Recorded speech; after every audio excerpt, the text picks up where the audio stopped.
JoyNews discovered him out there on the streets, and well, he has been taken into a foster home and he's being cared for now. But what touched me, as I indicated about his story, is that when we're trying to get him off the streets, he said the mother also had to be taken care of. Now, we're joined also by John Yavel, who's a foster parent. And then we have Samuel Anaglate, Head Foster Care Services Unit Department of the Social Welfare Department. So thank you all for joining us. And John Yavel. Welcome. Yeah, Welcome, thank you. So now I want to start with you. How are you doing? How are you? Fine. Fine. What's it been like so far at where you're being kept? Fine here. How are you enjoying your place? You're enjoying it? Yes. Okay. So tell us a bit, but you have to speak up, okay? Because we can hardly hear you. We want to hear, everybody out there wants to listen to your story. So you'd have to speak up, you know, or do you prefer to speak in a particular language? Which language are you comfortable in speaking? Speak. Which language you see? We speak English at home. Okay. Yeah. So, but I know you can speak Twi too. Okay. Yeah. Inti if you na sisi utimo no. Who ne saying? Come on. Can we be efa ho say what is saying? Say nia ukoye we duane we di ni ade ete saying. Me did my bika. We say Me did my bebreka.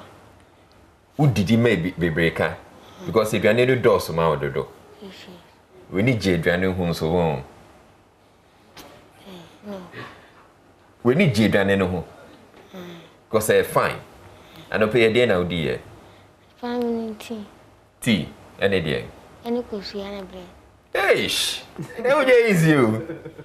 Right, so I was just asking Opambo what he's had for breakfast today, and he tells me he's had tea with bread and eggs, fried eggs. Yes. Yeah. Okay. So, John, Yeah. tell us, how's he doing? He's good. When he came the very first day, he was accompanied by social welfare and the police and Joy FM staff. And so that very day, meeting other children in the home, he was relaxed, and after they've gone, he has become fine and he's doing well. He's doing so well. Yes, you wouldn't think that he's very new to the home. At a point of time, I tried to find out like, will you want to go back to where you wanted to go earlier? And he said no, he prefers staying with me. And so, yeah, he's doing well, and yeah, he's doing well. Yeah. So, Ebenezer, tell us about how you got to Accra in the first place with your mom. How old are you, by the way? 10 years old. 10 years old. Yeah. So how did you come to Accra with your mom? My mom said, come on, collect the work. You saying? She said, come on, collect the work. Okay. So where do you come from originally? Which part of Ghana do you come from? For the circle. No, before Circle. Where did you come from to get to Circle? Before circle, you go to the TV Africa, Avenue. Okay. Before Mufi hi, ekro ben so na Mufi. Fi Kumasi. Ufi Kumasi. Kumasi ehefa. Doso. Doso. Yes. Okay. Enti Emra one, so I just asked him where he's coming from. He says he comes from Kumasi. For the Kumasi na nam kotena BA. Ufi hefa. Kumasi. Nam kotena BA. Ufi Kumasi na mokotena BA. Nam kotena BA. Una nanum. Okay. Enti ehefa enti Mufi BA na moba Accra no. Emra o mame eba ene o ba Accra no. Na okachi eden no okachire o. Oso pepper. O say Also, a pay Jumai. Or a pay Jumaye. Okay. Inti enunti na mufi BA. And na mufi kumase na mobile. BA na mobile. So he tells me when they were leaving BA to come to Accra, the mother said she was coming to find a job, look for a job. So into do Accra na edian this year. I didn't start second. First number I na koi. Just say emru OBA ne dia na uni how bia. First one the kind ba no. Ebi ya na my koi na finish so. Moko hemfa moko BA back. Ntia san ba na ya. Inti muba first time na oba be pay juma no. So he tells me that the mother became unwell mentally the first time they came to Accra from BA, and then they had to go back to BA, and then she became well, and then they came back to Accra. He came back to Accra, Yes. and then it happened again. Yes. But I want to understand. So when you came to Accra, where were you living? The first time when you came to Accra, did you come to a relative? Mubetsina ibusini bi hono mana. No, cycle. Chese mufi Accra no, mutna bus ni mu edebe du Accra no. Na mukotna cycle hono ma. Na mu ni ibusini bia o hasi amowa betena ne che.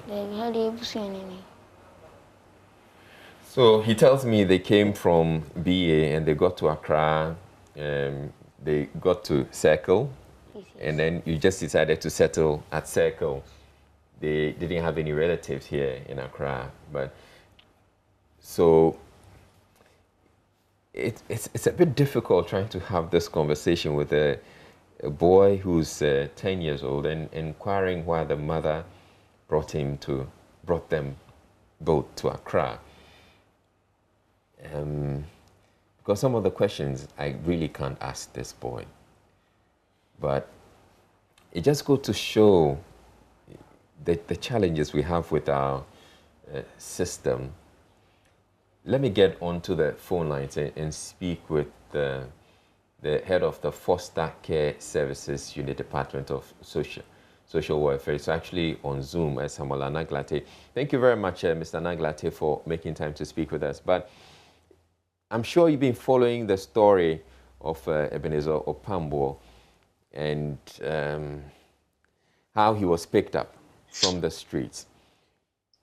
I want to understand, what sort of support do you have for people like Ebenezer Opambo who are out there on the streets? Hello? Yes, Samuel, we can hear you. You can hear me, okay. All right, so basically what I can say is that every child needs to grow up in a home, and it's always better that children grow up in a home. Even in the institutions, we are even shifting from institutional care to family-based care options.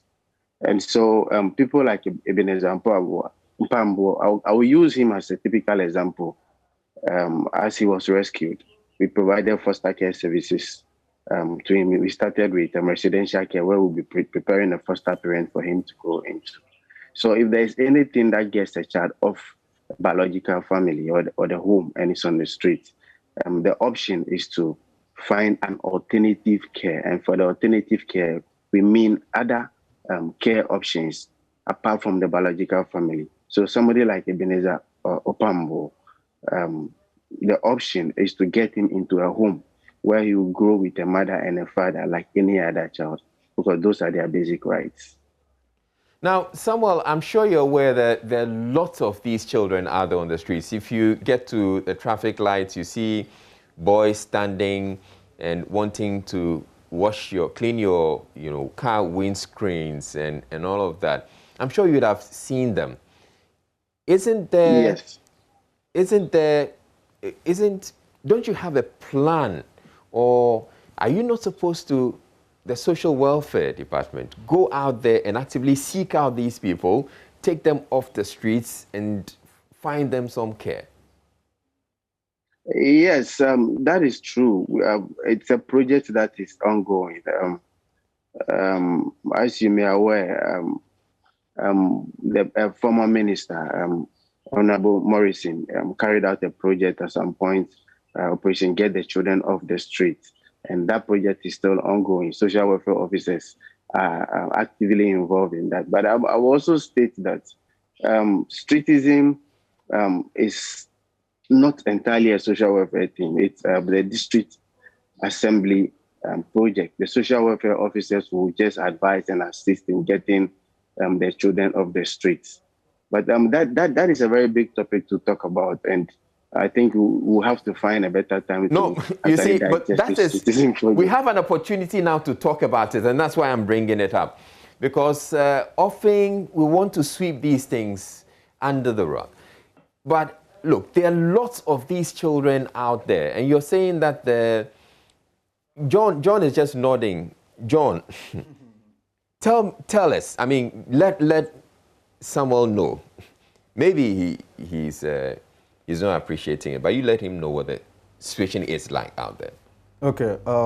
Actually, me myself, I started a program trying to talk to some children at Carnation Market, and I can tell you that there are many of them, and there are even some young girl who gave birth being on the street. So we started with them, we try, we put some in the home, but we realized that their life seems to be a little different. Why am I saying this? Because they know a lot. They know a lot living on the street. So taking them from They've come to pick up so many experiences Yes. that makes it difficult for them to integrate. Yes, there. yes. So There are no more children. they are no more. They know a lot. So picking them from the streets and place them in a home is very difficult. So at my side, that's why I started building a place, so that would be very different from the normal place. So we put them there and we rehabilitate them, and then that will work. Other than that, there are many. All right. Social welfare is aware that there are Samuel. Yes, I'm here. Samuel, so as John is saying, you apparently, I'm sure, are aware that there are many of these children out there.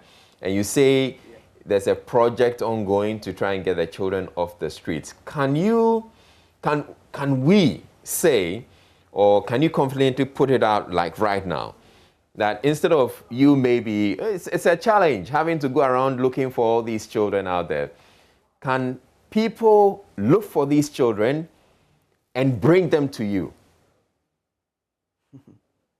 Yes. In fact, that can also be done, like this boy that we are working on now. Okay, so let me just say something very little about this streetism thing. The truth is that to get a child from the street is not an easy one. I think Manuel will bear us witness. Getting this very little boy off the street with a mother that is mentally challenged. He will tell you the struggle that we went through and everything that went into getting this thing done. There are factors that get the children onto the street. That is the push and then the pull factors. The push factors are things that are in the homes which are not conducive for the children, in quote. We can say it could be abuse, it could be poverty, it could be anything that gets children off the house to the streets. And then the pull factors are the things that are pulling the children from wherever they are onto the streets. There could be drug, it could be money, it could be freedom, as you may call it. Now, to get one child off the street, so we can use this boy's case, for example. Now we have him. We have decided to work on the mother. That makes the number 2. Because we want to rescue just one child. We have added the mother to it, which makes the number 2. There is something that got them to live where they were before they got to the streets. And that is what we are investigating now. You'll be surprised that by the time we are done, we would have included about 10 extra people just rescuing one child. So you see how complicated the whole issue is. And when it happens like that, you should make sure you solve all the problems, everything that is not going well at home before the child got onto the street. So removing one child from the streets into a home, it's not an easy job. It is capital intensive. It is everything you can think about. And so that is why it looks like the process is a bit slow, but there are a lot that is being done. And we need a support of not only the government, but everybody as well. Because as we speak now, we have been able to move this boy. Currently, the boy is in institutional care. We are preparing foster care for the child to be placed in care, where somebody will take this boy in and then live with the boy as the person will live with his own biological child. That is if we don't get a family member who is willing to accept the boy in, because the kinship care is a most preferred option to foster care. So if we don't get somebody a family member who can take care of the boy immediately, then we consider foster care. Now, these foster carers, we are still recruiting them. We don't have enough, and so a boy like this boy we're talking about. This is the thing. When there's home manager was speaking, he said the children came to the home and looked like they were very different from the children that they already have. In fact, that is one reason we sent this boy to the home. If it was a child that would just pick from a family because of abuse and then sent taken out of the family, we could have gotten a foster family who immediately would have assisted. But now, if you are getting these children from the street who already know everything, okay, you take them to the residential home whilst you prepare them to go home. Before you go back, they have scaled the walls and have run away. And the foster parent who is also prepared to assist this child, you go and give this child to the foster parent, and they are creating problems for the foster parent. This is a case where we have a foster care system, which is very unique because the foster parents are the ones going to use their resources in caring for the children. And so you go and give a child to somebody who has owned up and said, let me assist government by taking care of vulnerable children. And then the child comes home, and by the time the foster parent wakes up, the child has eloped with her money or his or her money or belongings of the person. You think this person will again up to take care of vulnerable children again? So usually these are the challenges. But institutional care is not as easy as we see it to be. There are a lot beneath it that we can't see. We can't see with our eye.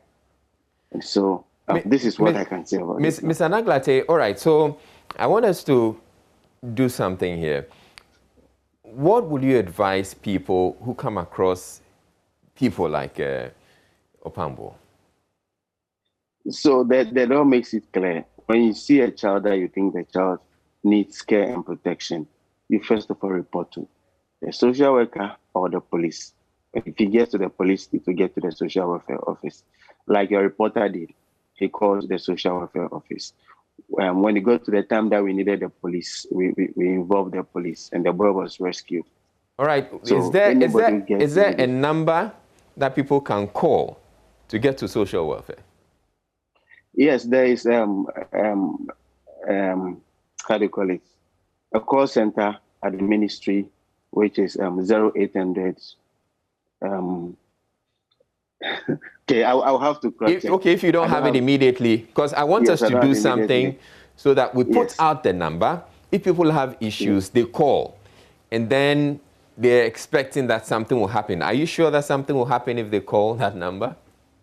Yes, I mean, the typical example is Manuel called me and something has happened. Manuel called you directly? Yes. Exactly. Not that 0800 number. If the person calls that number, it will definitely get to us, because this is what the call center does. When they receive the call, they channel the call to the appropriate offices. So when they call, something will definitely happen. So So a call comes through, somebody answers, and then what happens? So somebody answers, the person takes the complaint, and then possibly gets the contact of the one who called, because we may need some more information. And then calls. So this is what happened. If it has to do with child protection, okay, the Child and Family Welfare Division at the Department of Social Welfare will be contacted. And if the issue is happening outside of Accra, even if it's in Accra, we'll call the regional office, and then the head office will give the technical backstopping. If it happens in any region, we'll call the region where the issue is happening, and then the region will move to assist. Right. Usually, that is what happens. Mr. Nagala, because there are district offices, social welfare offices in every district in the country. And so when these things happen, we contact the district office exactly where the issue is happening for the district social welfare officer to move to do the rescue.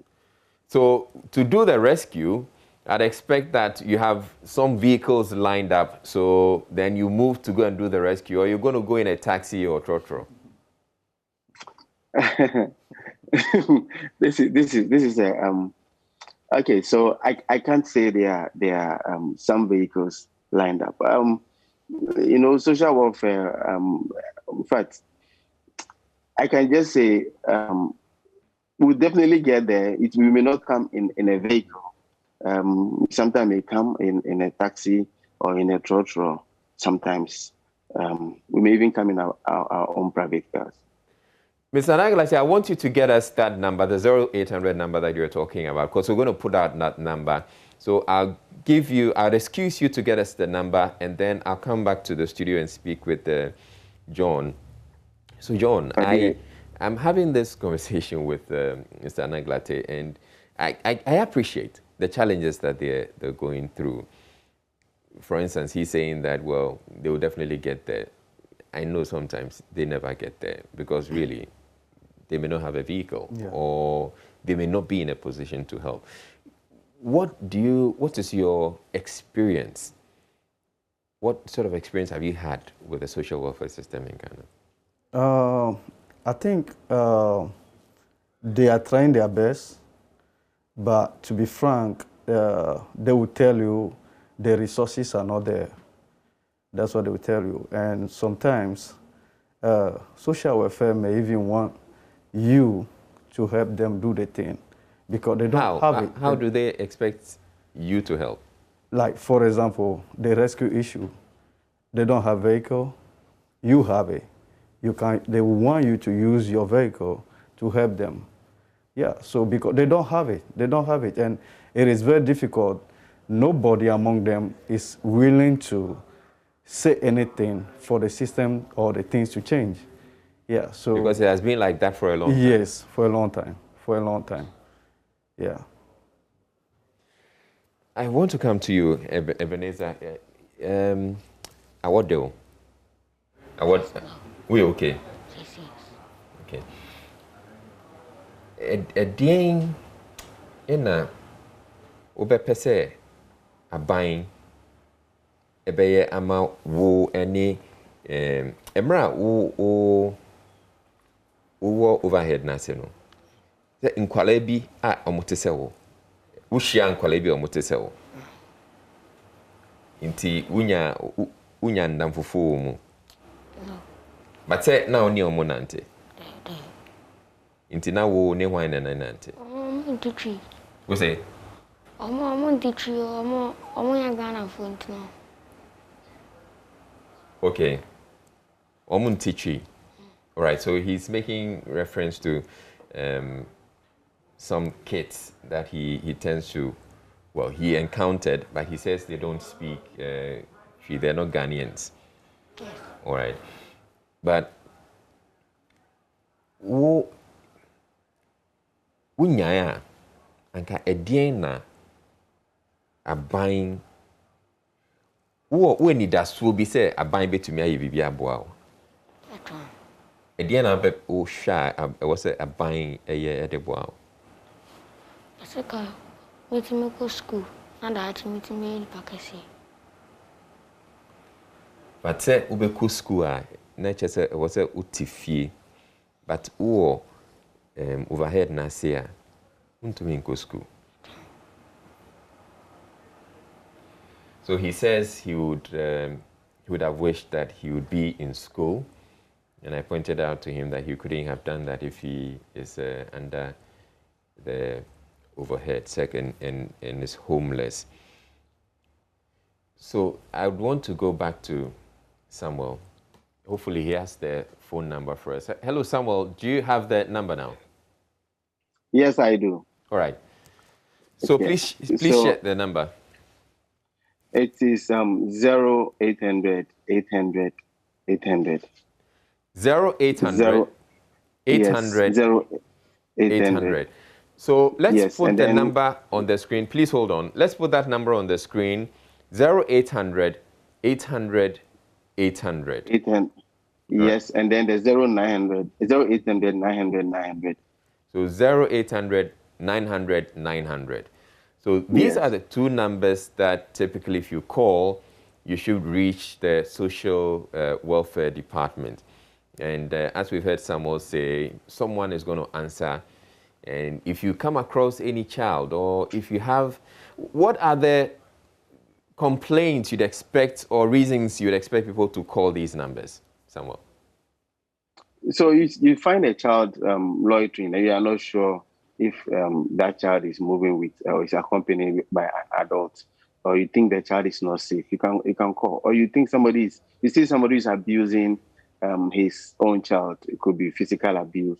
There are a lot of times people defile children, and because the person involved is a big person or is somebody who is assisting the family, nobody reports. So anything that you think puts the child on in a bad way, you can call the number and then make your complaint.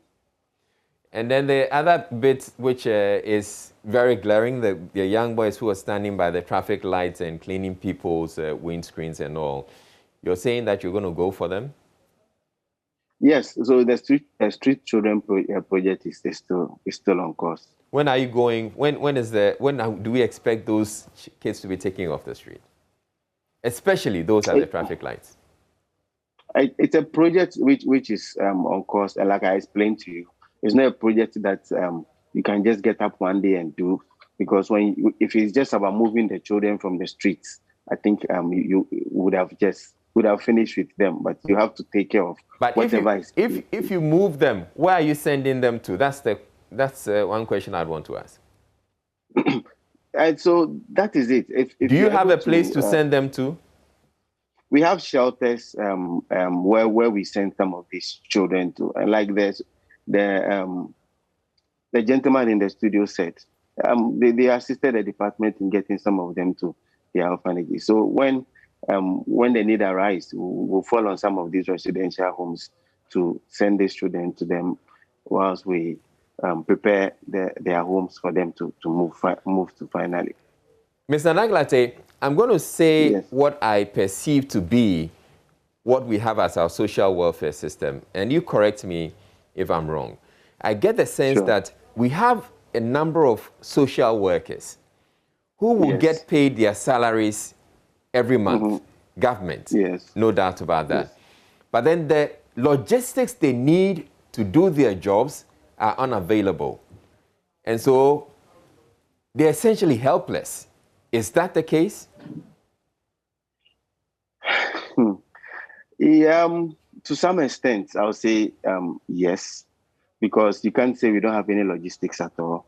At least even salaries that we receive is some kind of motivation to work. And then if you come to social welfare, it's not that there is no vehicle at all for us to work with. There are vehicles, and then we even have an office space to work in.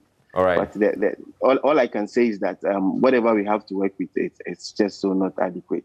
All right. And that is what gives us the challenge sometimes. All right. Thank you very much, Mr. Nagalate. Samuel Nagalate is head Foster Care Services Unit, Department of Social Welfare. And I'll come to you. Unfortunately, we ran out of time, but thank you very much to you both for coming. We'll speak with you after the show. There's a lot more we have to talk about. And thank you very much, Samuel Bedezo Pambo, for joining us. That'll be it for the show this morning. I'm Israelai. I've been doing this with Enimu Enimado. It's been a very depressing morning for me, actually. But we're not going to lose hope. We're going to continue to have these conversations until something happens. Thank you very much for watching the AM show. You have a wonderful day.